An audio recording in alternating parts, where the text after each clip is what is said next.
A man crosses paths with his heavily pregnant ex-fiancée in the subway and brings her home, feeling bad for her condition. "Me or her," his wife screams, forcing the man to make a difficult choice.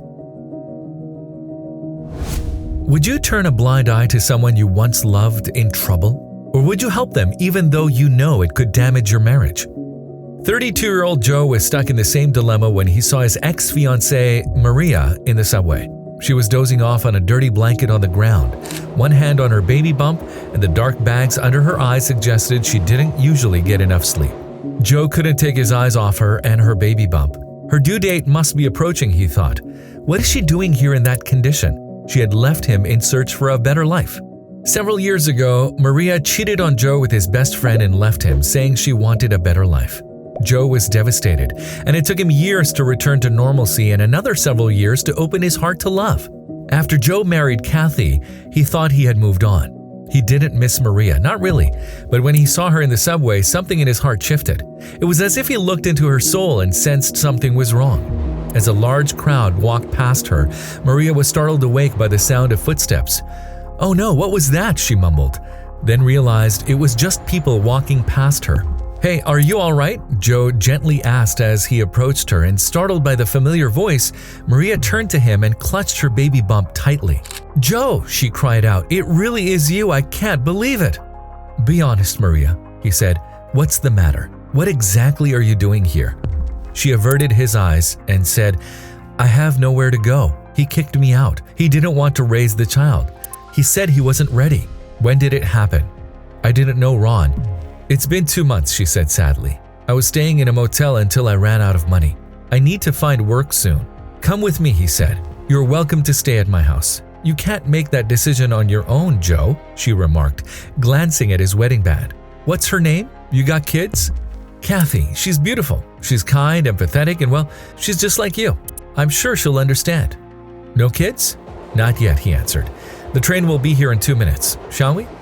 Before Maria and Joe realized it, the train ride was over and they were standing on the front porch of Joe's house. Maria had denied his help, although she was struggling because she was embarrassed about their past, but Joe had persuaded her by telling her it was for the baby. When a delighted Kathy opened the door expecting to greet her husband, she was surprised to see him with his heavily pregnant ex. "What is she doing here, Joe?" she asked, surprised. "Tell me she's got the wrong address."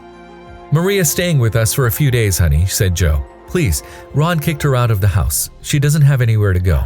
"No," Kathy declared. "She needs to leave, Joe. There's no room for her here." "But honey." "Me or her, Joe?" Kathy asked him bluntly. "Choose. If she comes inside, I'm leaving right away." Seeing her husband hesitate made Kathy feel like her world came crashing down around her. Despite years of fertility treatments, she and Joe had been unable to conceive. Had Joe's heart melted for Maria because she was pregnant? Did this mean her marriage was in danger? "I'll drop her off at a motel and be back. I might be late," Joe replied eventually and left. He didn't say anything else. Kathy returned to their bedroom and cried all night. She felt bad for Maria. She could see Maria was in trouble, but her broken heart didn't allow her to help her. It could harm her marriage. Would it?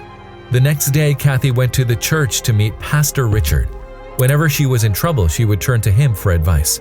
"What should I do, Father?" she asked anxiously, telling him how she felt after rejecting Maria. "Does your heart tell you to forgive her, child?" he asked. "Do you want to help her?" She nodded. "I do, but having her near me makes me worried my husband will start distancing himself from me. We're experiencing difficulties having children." "Believe in the Lord, child," Pastor Richard suggested. "He teaches compassion and forgiveness. You should have faith in your husband and assist that woman. If your husband is not loyal, he will drift away from you regardless of whether that lady is around." Kathy thought it over, and when Joe came home from work that evening, she apologized to him. She told him she wanted to apologize to Maria too and help her. "You don't have to do it if you don't want to, honey," Joe said. "I don't want to burden you with this." "It's not like that, Joe," said Kathy. "I just feel bad about a lot of things, but we should help her. She needs us right now. Imagine if I were in that condition. I wouldn't be happy." Joe hugged her. "Thank you, darling. Thank you so much." So Joe and Kathy helped Maria through the remaining few weeks of her pregnancy, and soon a beautiful baby boy's cries filled their home. When she rocked him, Kathy would forget the baby wasn't hers. She felt like she was already a mother, just holding him in her arms, and she offered to watch the baby so Maria could continue her studies. "You need to do it for your son," she told Maria. "He's deserving of love and a good home. Joe and I will assist you until then." A year later, Maria completed her medical degree, which she'd left for a life with Ron. Not long after, she was hired by a good hospital. She managed to afford a tiny place for herself and her child, and she got busy with her life. One day, she received a call from Joe bearing happy news. "Twins," Joe told her on the phone. "Kathy and I are expecting twins. We just came home from the doctor."